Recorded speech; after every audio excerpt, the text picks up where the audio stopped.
We'll just have a Rolling, free rolling, form. rolling. Keep those videos rolling. Right. Oh, that's terrible. Well, how wonderful. So, do you have Yeah. things you wish to ask me, darling? Yeah. Do you want to introduce me? Yes. So, ladies and gentlemen, this is Lilli de Care. There she is, Lilli de Care extraordinaire. Oh. And for me, the idea for the videos kind of came because I was watching how you were navigating preparing for open heart surgery. Oh, joy. Yes. And I was struck by the fact that 2 days before you went in for surgery to have your pacemaker replaced, you were laughing, you were singing. Well, that's what I always do. Exactly. Oy And we vey. went and you got your hair cut and you got cheese nails did, and everywhere that we went, you said something to me about how your mom told you that you had never met a stranger. Right, yeah, that's true. Yeah, and Yeah. I know for myself, if I was when I deal with health stuff, I just start closing off. Yeah. But in fact, you were opening up, and each interaction that we had 2 days before your own surgery, you were making people laugh. They were wanting to, like, one woman's giving you her card, and we have to stay in touch. And there were these little meaningful interactions. And so when I was asking you, what it is that you do that helps you to stay so positive when there are so many potential things you could be terrified of, Oh, yes. and you were talking to me about all these tools, and I thought we just need to get this on video. Okay, honey. And I think the first thing that you said to me that really struck me was you were saying the power of gratitude, Oh, and that you were saying that's the first and most fundamental thing of all of it. yes, absolutely. Actually, gratitude is like the basis of spirituality. Okay? Because once you connect with what you're grateful for, and that builds, that grows, that builds. And when you do that, things just really become so much happier, and you wind up with much more positive attitude because you're actually aware that life is really, really good. Life is hard, yes, for everybody, but life is really good. And the beauty and the kindness and the love and the creativity and the joy that comes from all of that. And nowadays, everybody and their brother is talking about gratitude and um, law of attraction, and the art of allowing and Abraham materials, which I absolutely love. Yet I've been doing all of these things for, I would say, 40, 50 years by now, at least. So these are not new things. And then, the secret and stuff. But everybody's got to start somewhere. Mm-hmm. And that's cool. So people have to begin somewhere. And if you're going to begin somewhere, gratitude. Gratitude attitude. And my tools are called grats and pats. Okay? And grats for gratitude, pats for learning how to pat your own self on the back. Because if you wait for others to pat you on the back, you could wait until hell freezes over. So it's like, so I have always had people do, some people do 3, but most of the time I ask people to do 6. 6 being the number of love in the tarot, okay? The lovers, love, okay? So I ask people to do 6 things a day that they're grateful for, and to, at first, for 21 days, write it out, okay? After that, you can do it mentally, okay? But I prefer that it takes 21 days, or at least that's what we're told, to create a habit. So if you're wanting to create a joyous habit, and I have people spell it out completely. I am grateful for whatever that possibly might be. Okay, I am grateful for my sweetheart of a little guy, little dog here, Chi, C-H-I, which means energy in Chinese. And he is just a tiny little love muffin and has helped me through a lot of things as I have him. So I'm grateful for Chi. I'm grateful for mild temperatures and that summer is coming. We're having a lovely spring. And spring in the month of April and May has been, different and shifting, and some rain. April showers bring May flowers. Ta-da! Then I am grateful for doing this video. How fun! I know we've been talking forever about, I've had so many people ask me to write a book, and I've always thought I could. I've come up with titles and themes, and the truth is I just don't seem to want to. I procrastinate too much. I am, in a few weeks, I'm turning 73. This is impossible. Woohoo! Yes, and I feel like, wahoo, this is amazing. Oh, I've lived to tell about it. Last week I had a stroke, and I feel grateful and so blessed that it was mild and minor, and that it will take me a bit to heal and get through it. But I am so grateful for that. I'm really grateful that you, Stacy, and friends have created a GoFundMe page so that I can go to Tijuana, probably in August or September, and get stem cell therapy. Because what I have discovered as I have been researching is that here for one injection is $3,000. At the clinic that I have discovered in Tijuana, that I have friends who go to it, it's $250 per injection, $250. Big difference. They also do detox and chelation therapy, and with some of the health glitches that I have, that's going to be a good idea. So let's see what to do. Was that 3 or 4? I think that was 3. Okay. Yep. Okay. I'm grateful for the lovely dinner I had tonight from Zhao's Kitchen or something like that, and that it's a Chinese or Oriental noodle bowl, and that was delicious. And I'm grateful for my son sending me flowers for Mom's Day and chocolates. I love really fine chocolates, willing to accept any and all amazingly fabulous chocolates. And I'm not so crazy about dark chocolates, but I love milk chocolate. Thank you very much. And do you like white chocolate, though? A little bit, but not as much. Okay. Not as much. Okay. Okay. And then I think I've got one more to do, right? Number 6? Yes. Okay, number 6 this is Mother's Day, May 9th, 2021. And I'm so grateful that I took the entire day off and slept the whole day and did no responsibility for anybody or anything but me. Thank you. But I got lots of, and I'm also grateful for all the texts and messages that I received, and the gift that was on the door from one of my neighbors, and my nurses bringing me a chocolate, a little small chocolate cake that has Mom on it. So yeah, I have so much to be grateful for. But those are the 6 that I'll hand out tonight. Okay? Mm-hmm. Now, I pat myself on the back for.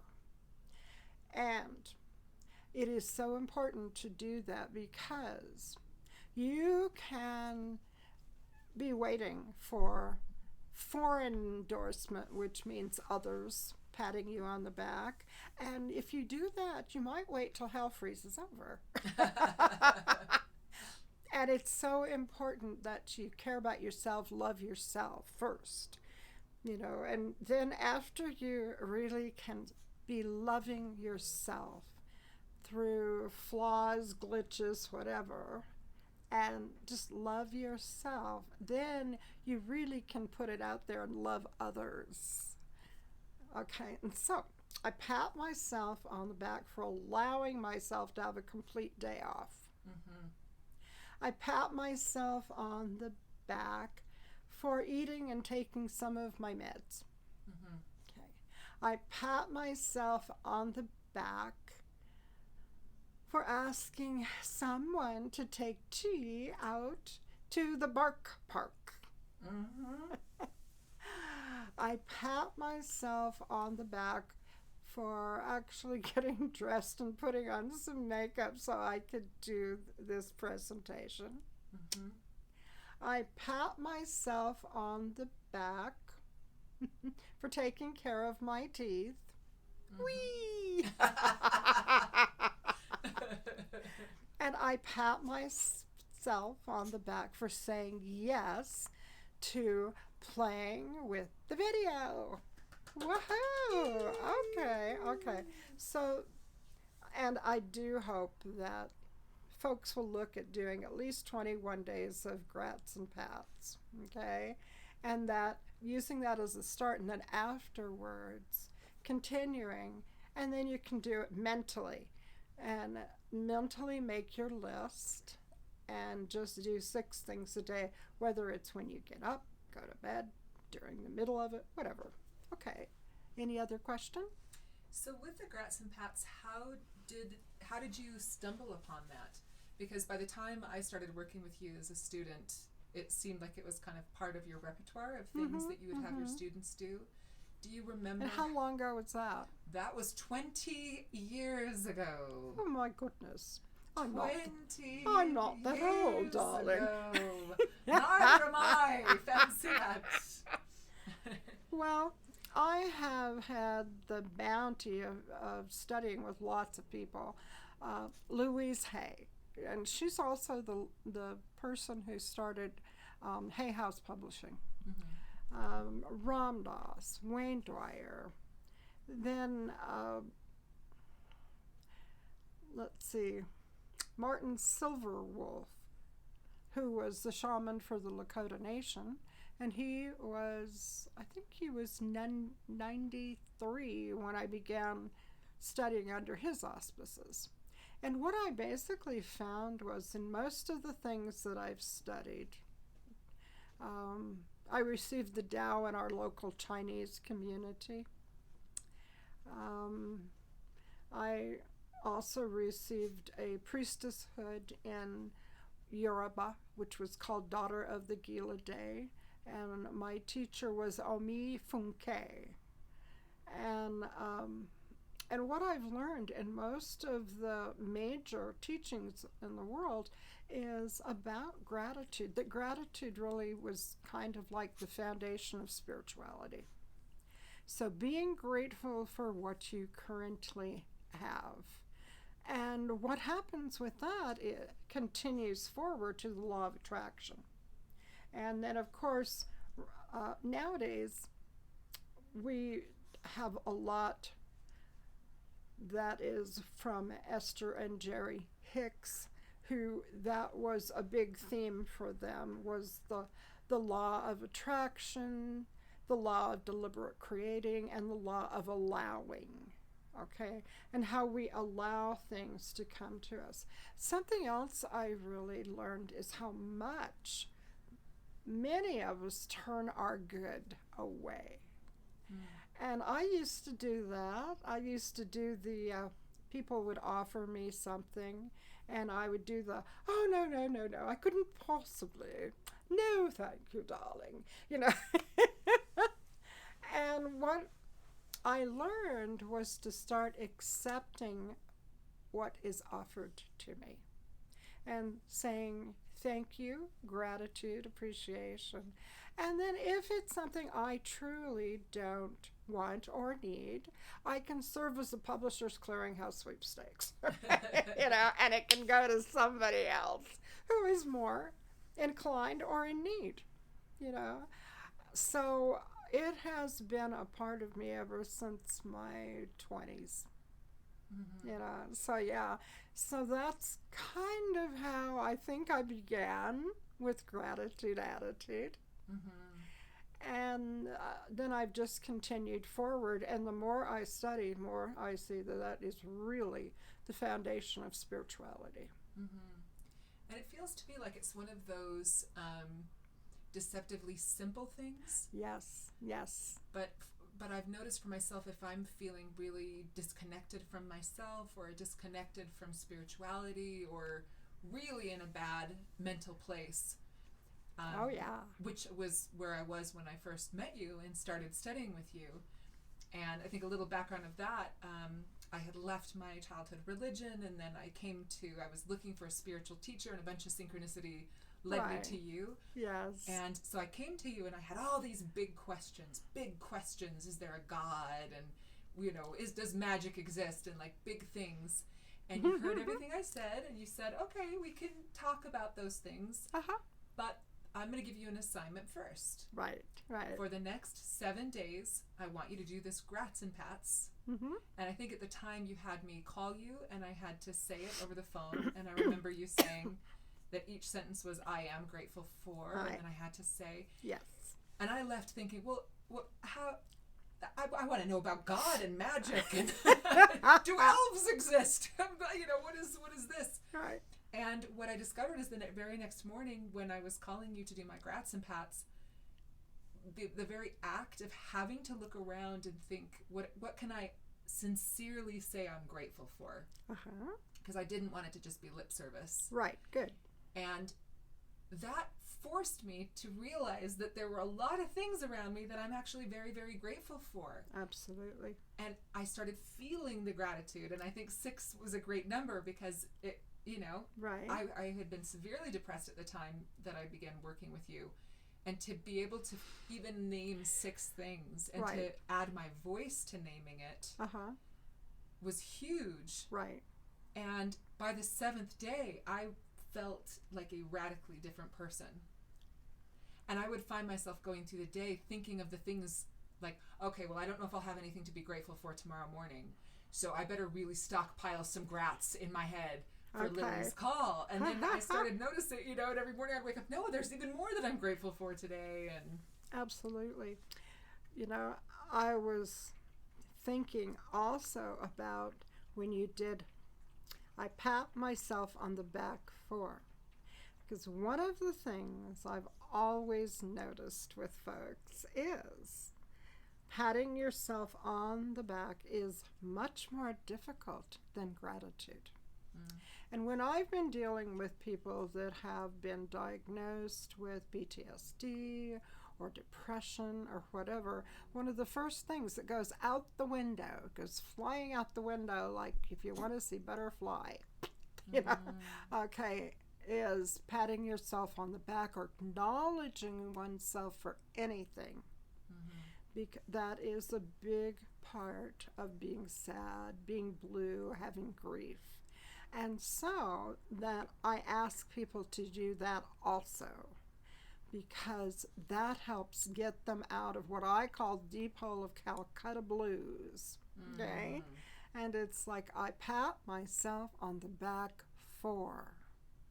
And the reason we do that is because only you know how difficult something is for you to do. Nobody else knows.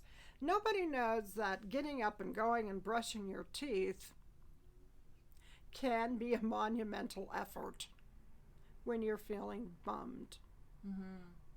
And so that is something to pat oneself on the back for. And you can pat yourself on the back for really small minutiae, just whatever. I pat myself on the back for taking a Tylenol or an aspirin, because that is about taking care of yourself. That is about, that's an act of loving yourself. And that patting yourself on the back is absolutely paramount. I start people with gratitude first because it's easier. People can come up with gratitudes fairly easy, you know. I love that it's sun shining out, you know. I love my kitty or my puppy, okay.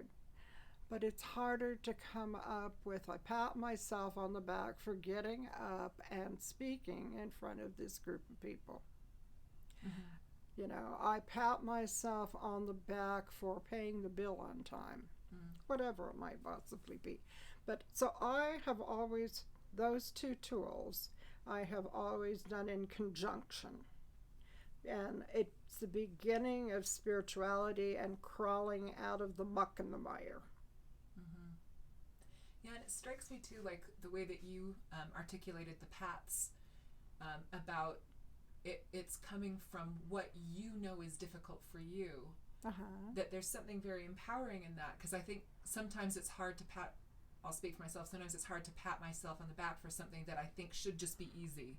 Well, what's the big deal about taking a Tylenol? See, that just shows you how dysfunctional I am, that has to be a pat. And there's something about the way that you taught it that helped me to start realizing I don't have to compare myself to other people. Absolutely. And that also is beginning to be like a overthinking. Mm-hmm. You know, your best thinking gets you into a world of hurt. You know, yeah. Because we live in our Western society, we live in a society that intellectualizes way too much rather than coming from heart, okay? We tend to do the brain thing, intellectualize all over the place, rather than taking it from here, the head job, down to the heart job, okay? And also to your solar plexus, so that you finally can get it, really comprehend, really understand on a deep, deep soma level, soma being muscles, and getting it down into your gut, where this really is, yes, I did something for me. I must think of myself as worthwhile enough to take a Tylenol and not be hurting. You know, I am thinking enough of myself to clean the house so that I can live in a decent environment rather than one that is just chock full of trash and garbage and junk and I don't care-ism. Caring for ourselves has to begin with you, with me, okay? Before we can take care of everybody else or anybody else, we've got to take care of us. Even before we take care of our environment, which we definitely need to do, because we only have a few years before it's all just going to explode and erupt on us. You know, so it's time to do things that come to you. You know, sometimes you might be in prayer or meditation and you get the thought to call a girlfriend. And it's like, oh, but I haven't talked to her in 4 or 5 years. So this is the time. And you do it. And magic happens.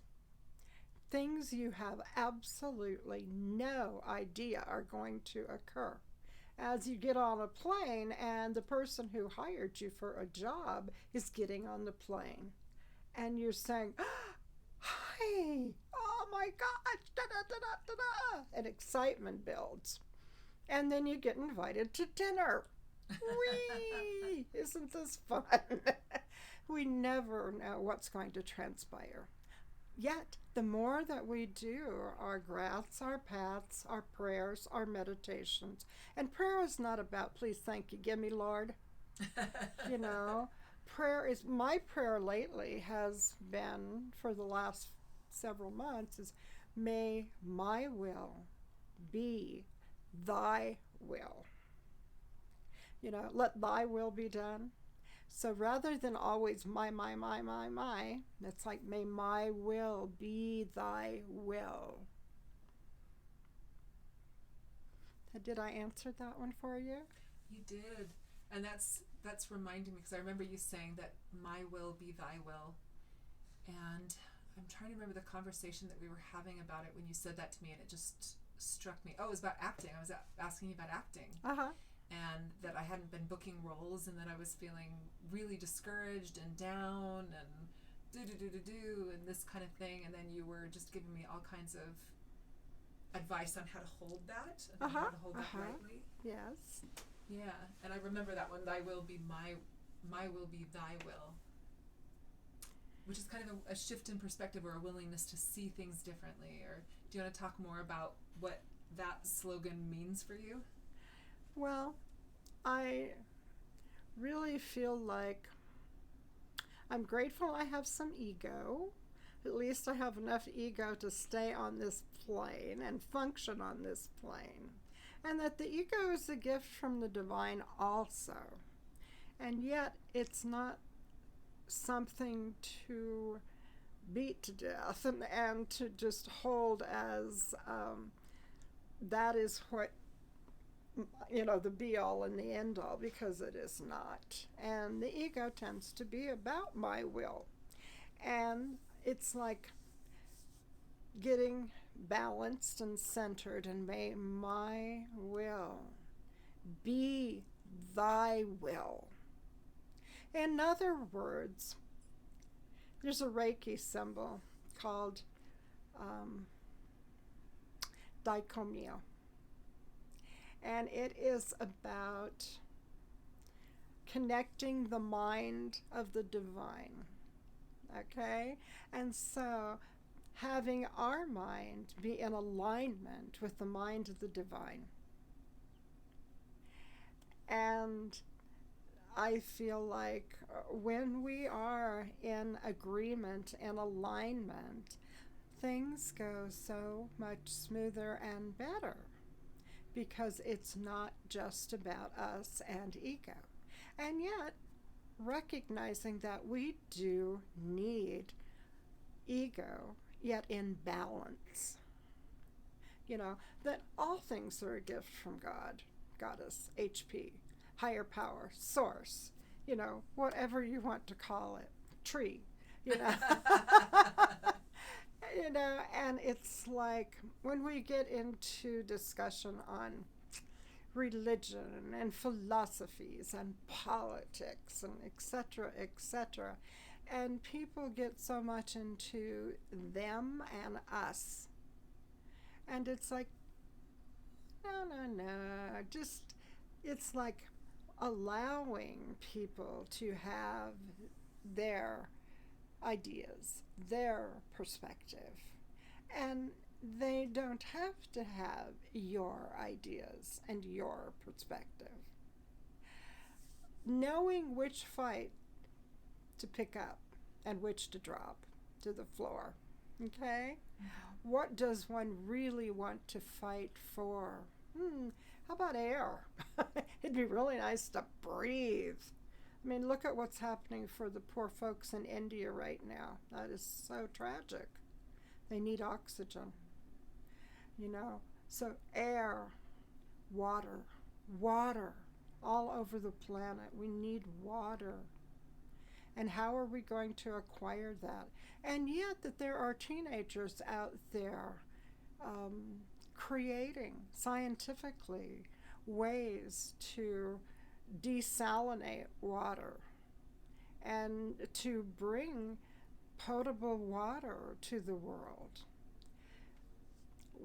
And back to, I'm so grateful for, and science and religion should agree, and one or the other, when one or the other does not agree, something's gone awry, okay? Because science, and this is from high teachings, science without religion becomes materialism, okay?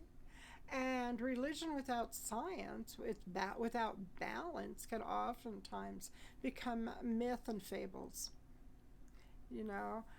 And yet, we don't need to throw baby out with bathwater. When one is from another long-term or majority teaching philosophy, be it Catholicism, be it Islam, whatever it is, it doesn't mean that in order to embrace brotherhood, sisterhood, love of your fellow beings, that you have to drop the baby from the bathwater. You know, it's like, no, be grateful people have a belief. You know, that people have morality and kindness. Yeah, because that's something you've been navigating. That you said that within your building complex, people they just gravitate to you, and that, you know, during the pandemic, you have been in a building complex with lots of people who have been in fear. Fear mode. A lot of fear, Right. and maybe have political beliefs or things that aren't quite your modus operandi. Right, Oh, and right. here comes G. My little guy. My little guy. He was a street rescue, you know. So, and I found a tumor on his jaw when I first got him, and he was skin and bones and has little ribs stuck out. And now he's just fat, happy, and sassy. Little Mr. Cuddles. And people love him. And he loves a lot of people. Not everybody, though. Which is funny, you know.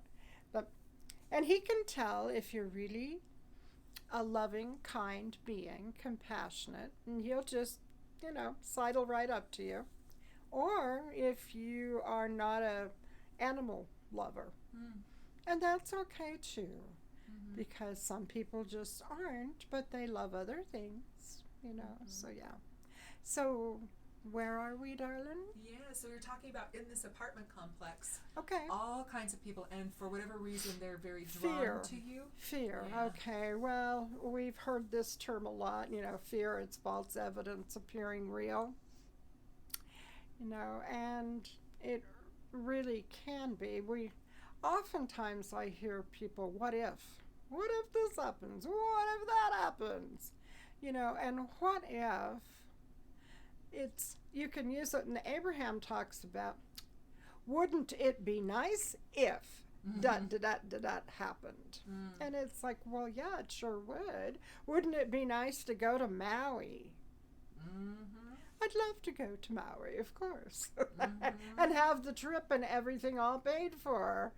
Woohoo, yes. You know, but what if this happens? What if that happens? And of course, we all know that that's borrowing trouble before anything happens. What if, what if, what if? Well, what if it doesn't? What if everything goes perfectly? You know? So I basically don't enter into most of those conversations. Or if I'm there and I can't get out of it, I will just see if I can perhaps change the subject somehow gently so that it goes over here, instead of focusing constantly on whatever it is that drags up the fear. And when you are living in, like, say, a senior building, or you're living in a building where most of the people lack funds, you're going to hear about a lot of fear. Because, you know, as you get older, you have less options, less control, supposedly. That's the story. Yes. But I think it's also one's choice. What do we really want to do? And part of the reason that we're doing these little video chats is because people have asked me for eons to write my story, right? And we're seeing how far we're getting with that. It ain't happening. So we've decided that we will have little interviews, with Stacy interviewing me And me, I'm so full of all kinds of stories about life. I mean, I started out in a war-torn area, born in Germany, being part Jewish and part Gypsy, and it goes on and on and on. Playing in bombed-out ruins, having diphtheria, having polio, and that's just the beginning of life. Yeah, we haven't even hit year 4 yet. No. So it's like, I would suggest staying tuned if you want to hear more about the amazing adventures of Lilli. Lilli, the gypsy princess. The magical, mystical mystery, right? Magical mysteries of Lilli, the gypsy princess. Yes. Oh, yeah. So, yeah. So I think, we've probably have about 20 more minutes. Okay, all right. I would love to hear, oh my gosh, cheese face. I would love to hear, so you have just been navigating major health crises. Yes. You have had, well, your health bingo card is full, and we've pulled out a couple more now just to for all of the illnesses you've had. My health bingo card. Bingo! Got that I won! And I know health is a big, scary thing for a lot of us. Yes, money of is a course. thing, but health is a really scary thing. So I think what really struck me in the first time where I really thought we need to get this on video was watching how you navigated health crises. Uh-huh. And now you've just come back from a stroke. And if you had advice for people who are dealing with chronic health, what are the tools that you found are most useful to you? What are the things that you would want to share with someone going through health? Panic. Oh! No, turn off the video now! This is not the way it was meant to go! Panic now! It's so funny when I hear you say how I navigate through, because I don't even think about it. I don't think about how do I navigate this. I just think, isn't this interesting? And I take a look. I've had so many glitches now that I take a look at it and go, so that's what this feels like. Wow, that's really a trip, Like this last thing was a stroke, and it was, I have nurses who come to visit twice a day, 7 days a week, okay? And my male nurse, Steve, was over here doing some things and was talking with me, and all of a sudden I was talking slower, and it was harder for me to come up with answers. So he came over and sat in front of me and said, "Who's the president?" And I said, And I finally came up with Biden. But the funny thing about that was even the name sounded foreign to me. And then he had me do a few little things like stick your tongue out, say this, do that, put your arms out, and then he called a doctor of mine and said, conversed, and they said, ER, no. So my nurse immediately took me to the ER at the U of U hospital, and they bypassed any other people and took me immediately. So I spent a couple days in the hospital, and turns out the stroke was mild, thank goodness, and it's like, oh my gosh, right there, how much I have to be grateful for. Because I have had friends who have lost their eyesight, or their ability to speak, or swallow, or walk and talk, and it's like, oh my gosh. And I can still walk, talk, and sometimes crawl on my belly like a reptile.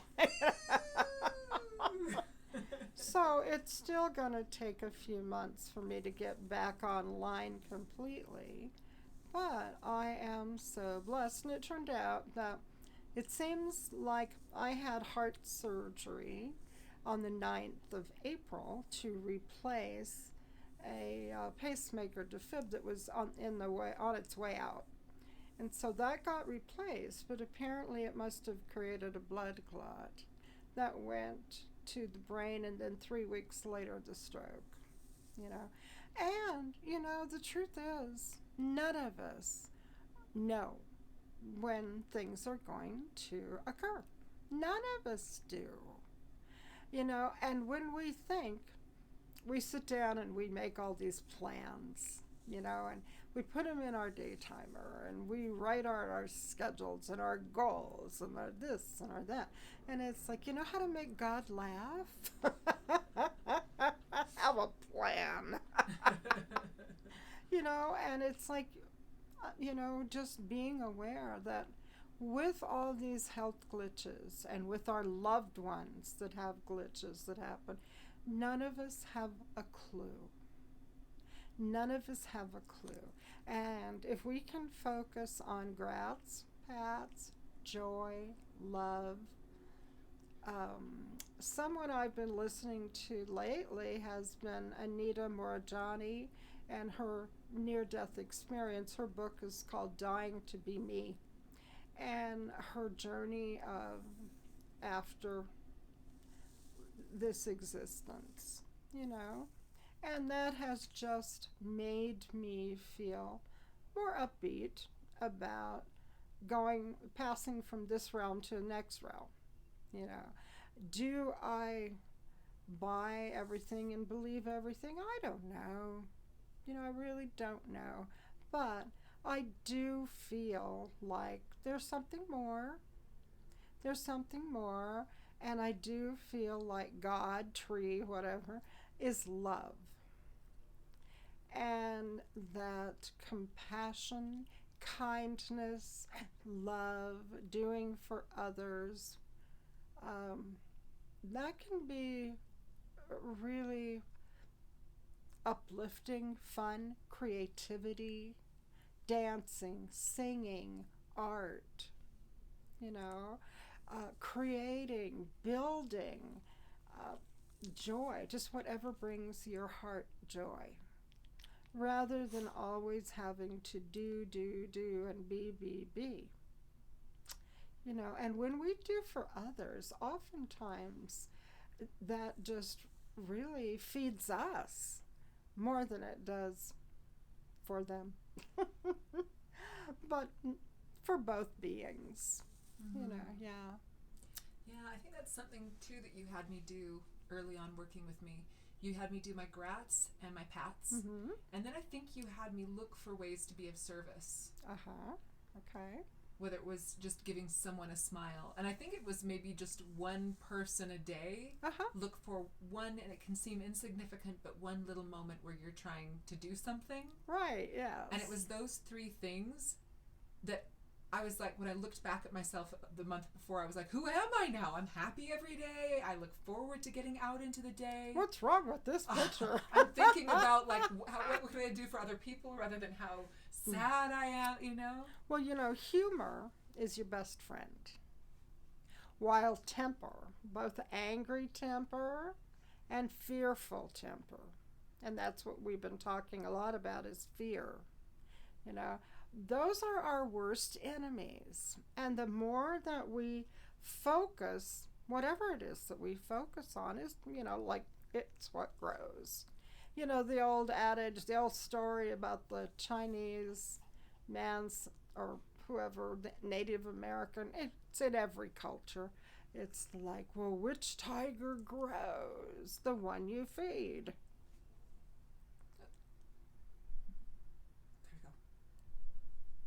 What are we doing? Sorry, my battery just said it was going low. Okay. But we're good. We've got more time. We've still got more time? Yeah. Okay. All right. Okay, so we've got the tiger story. You know, so which one grows? The one you feed. Right. You know, and it's just like Chi grew because I fed him. Chi. No, I fed him so much he's picky.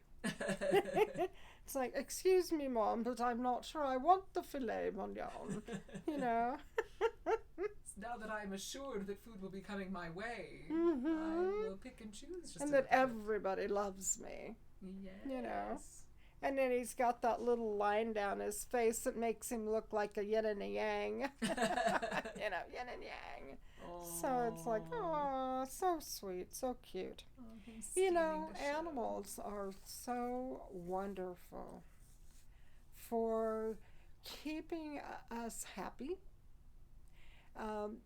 What I realized that my little fur beings have taught me is how to love.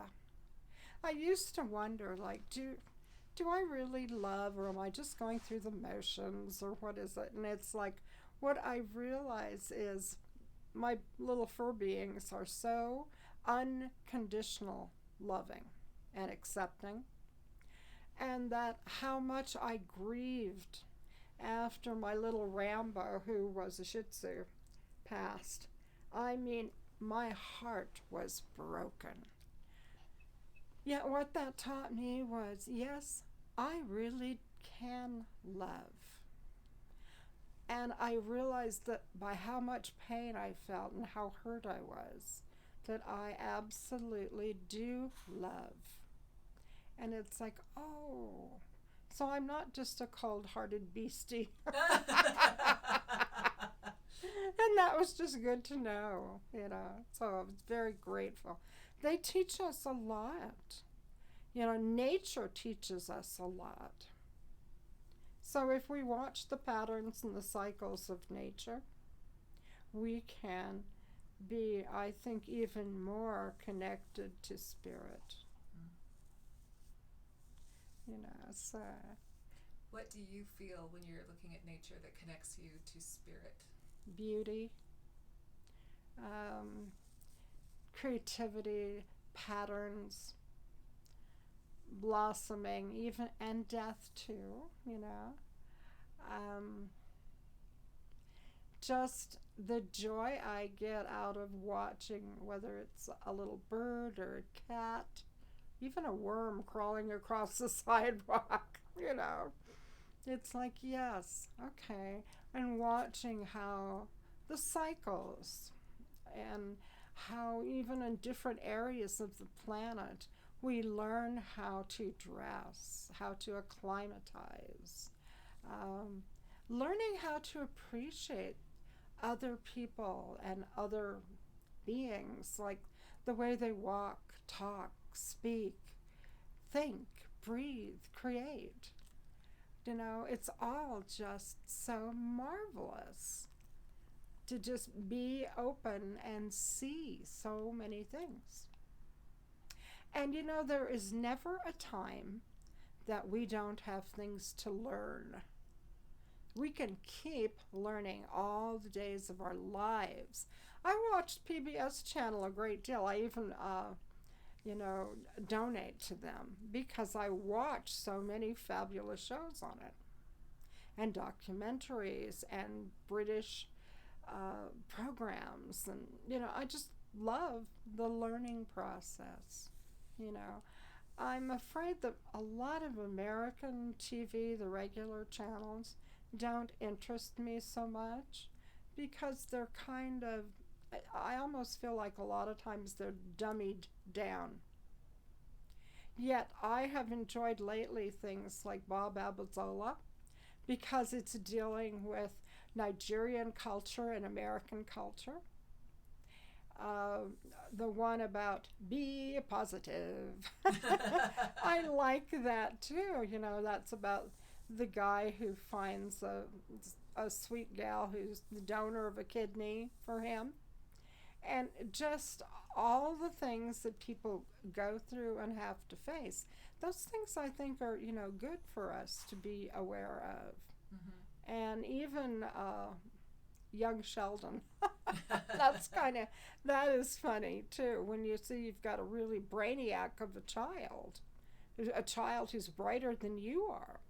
We used to call those kids, can't remember if it was Rainbow or something of that nature, where the kids that are coming onto the planet, just some of them just being incredibly bright and creative. Indigo in the 90s. Indigo, yes, yeah. Indigo, right, thank you.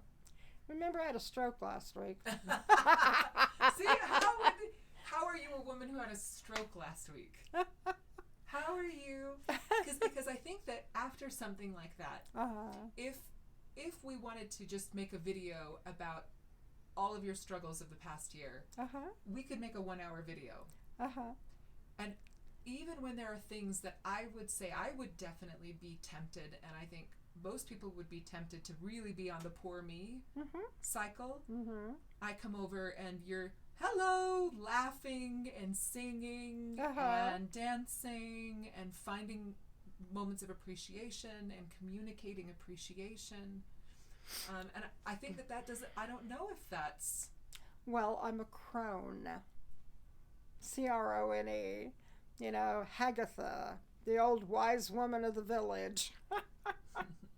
And I think as we mature, we also learn, you know, would you rather be right? Or would you like to have the name for the thing? Because oftentimes people will want, well, I'd really like to name this. Say they have a relationship with someone. And I don't know what to call this relationship. You know, are we friends with benefits? Are we da-da-da-da-da-da-da? And once again, it's like, well, would you rather have the thing itself? Or would you rather have the name for it? You know, and it's like, when you think about it, I'd rather have whatever it is I'm having, you know, because it's really working nicely. I know one of my teachers, Martin Silverwolf, who was the shaman, or a shaman, for the Lakota Nation, and he was 93 when he passed. One of the things I learned under his auspices was that men will not have equality until women accept their rightful place. You know, and we haven't really thought of things that way, you know, and it's basically saying that women have to accept their strength and determination and intelligence, and when women will accept their rightful place, then men can also be able to be more gentle and be able to be the at-home dads, you know, the going to the park with the kids and doing all their feminine side can come out and speak rather than always having to be macho man. You know, that we have a lot of sweet men on the planet. And yet, I have heard women forever, and I've been a part of it, talking down males. And that's not kind, that's not good, but it is habitual. It's something that we women have always done for a long time. Just talking about, oh yeah, he's a guy, you know, yeah, you know. And it's like, well, and now we women who have been single mothers and have had sons or daughters, etc., but we've been teaching them. And it's so easy to teach them in the old ways, yet starting to teach them to do things differently and have more kindness and more compassion, and that they're not sissified because they have those gentle and genteel qualities. So also Martin taught that relationships will never ever look the same. That we are in the process of changing the flow of the river. 500,000 years of DNA is changing. So life will never ever look the way it's looked before. And we think, you know, I've heard so many people say, oh, I'll be so grateful when we can get back to normal. Well, the news is there is no normal. It's Abby. Abby Normal. The name of the brain was Abby Normal. Ah, sweet mystery of life, at last I've found thee. Okay. Mm-hmm. So we've got maybe 4 more minutes. Mm-hmm. Is there anything that is in your mind that you want to say? Knowing this will just be it'll be ongoing, and we'll have even more time next time to just riff and let the camera roll. Okay. Well, I think it's a good idea if you really want to be centered and comfortable in life, and having sort of some guidance in life, is to figure out your own daily process of prayer, meditation, readings, whatever, but your own maybe half an hour of time that you spend, studying, guiding yourself. I do that every day.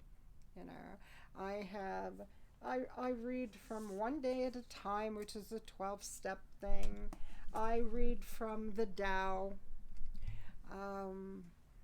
I read sometimes from Sark, Living Juicy, and I do my prayers and my meditations, and I do serenity prayer, some Baha'i prayers.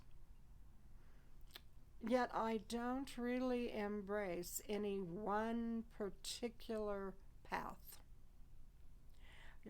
I've received the Tao, and I do some meditation with the Tao, but every day I have my half an hour or hour that I take just doing whatever it is I need to get a little more centered, and I don't feel like I really need someone, I guess, preaching to me, and preaching is very similar to teaching, in a lot of ways. It's just that I'm just feel like whatever it takes for me to be in balance. I have a list of tools that I use. Thank you, which is gratitude. I also, one of my short prayers that I say is, God help me.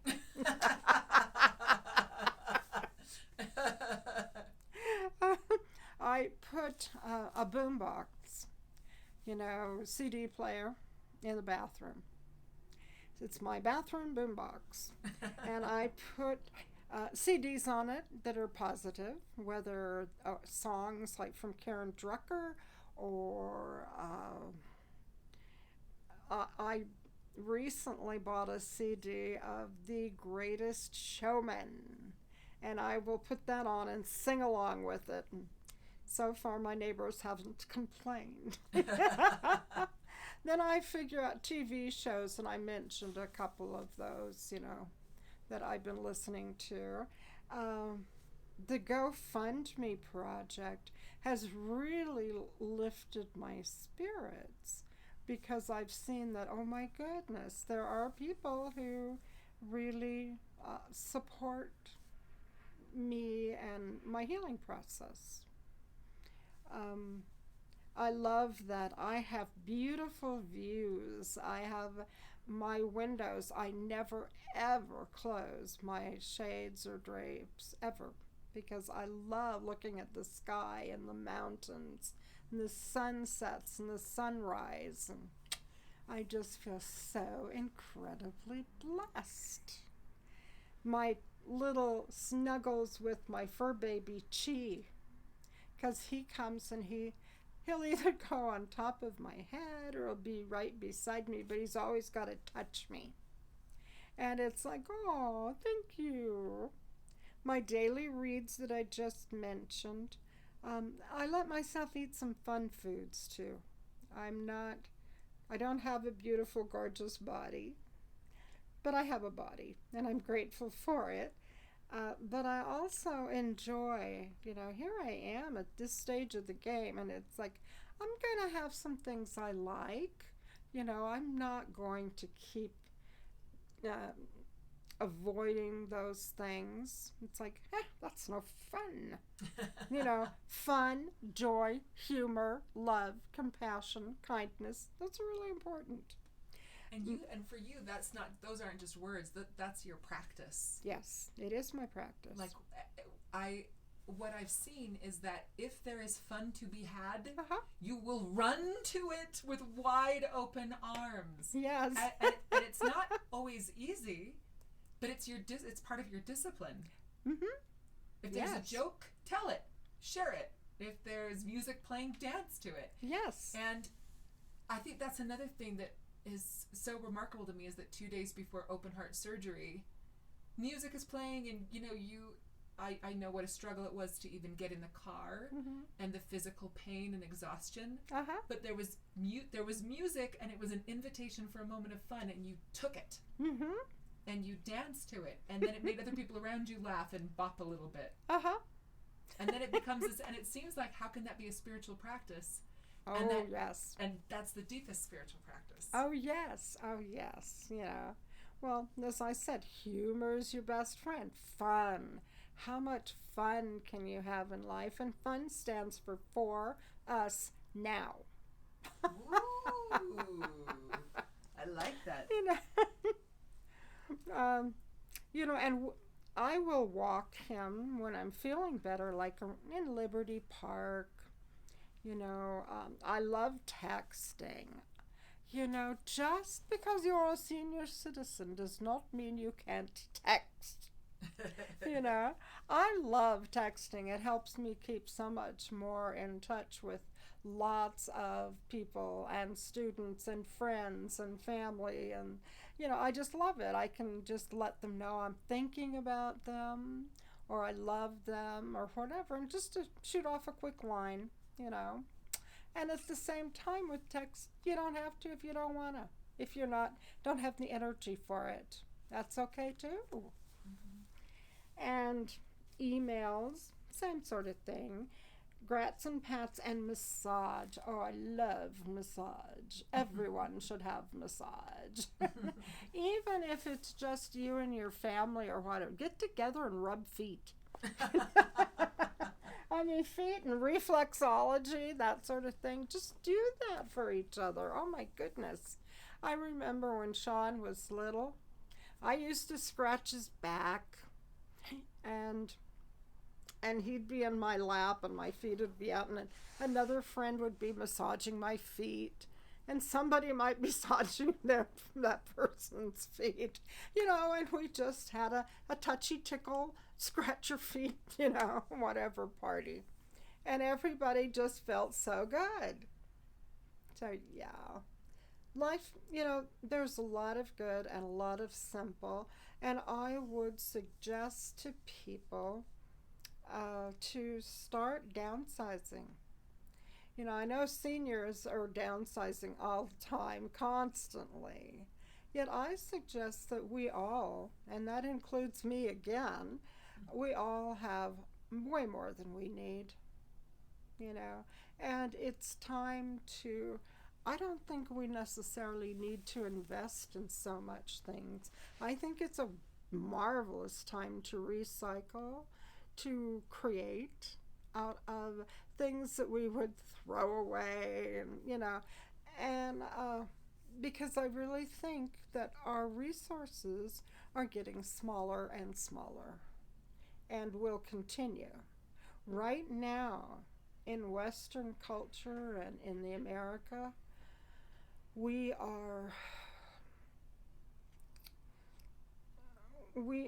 blessed and we're lucky because we have so much. And we also have not had a lot of war on our shores. Yet the time is coming. The time is coming that we need to be aware. I remember speaking at the Leonardo Museum across the street during a time when we had a photo exhibit by, I believe it was Delgado. And it was about the populations of the earth and how they're moving due to famine, wars, pestilence, hurricanes, typhoons, etc. And it's like, yeah, we're migrating to different places. And then, we've got the whole issue of too many migrating in populations and changing all those populations, whether it be their language or their philosophies. And some of it's good and some of it is scary. So the times is a changing, but when hasn't it been that way? Mm-hmm. And this is another time when things are changing big time. And yet not to be in fear of that. It's like, okay, people, when we can be open, and when we can be open to change, and when we can be accepting and learning, then we are going to have much more joy-filled lives. And yet we have to come from that place of being open rather than closed. And it doesn't matter if you're an introvert or an extrovert. It's just like being able to look at things and go, oh, that's interesting. That's a different way of doing it. All right. Mm-hmm. It doesn't, not everyone has to accept my way of doing things. It sounds like real open-hearted curiosity and unconditional love. Yeah. And learning. Right. Yes, and you just never know where that's going to be. Okay? Thank you. Namaste. Namaste. Namaste, little boy. Yeah, little boy. You're so cute. You're just so sweet and cute. Okay.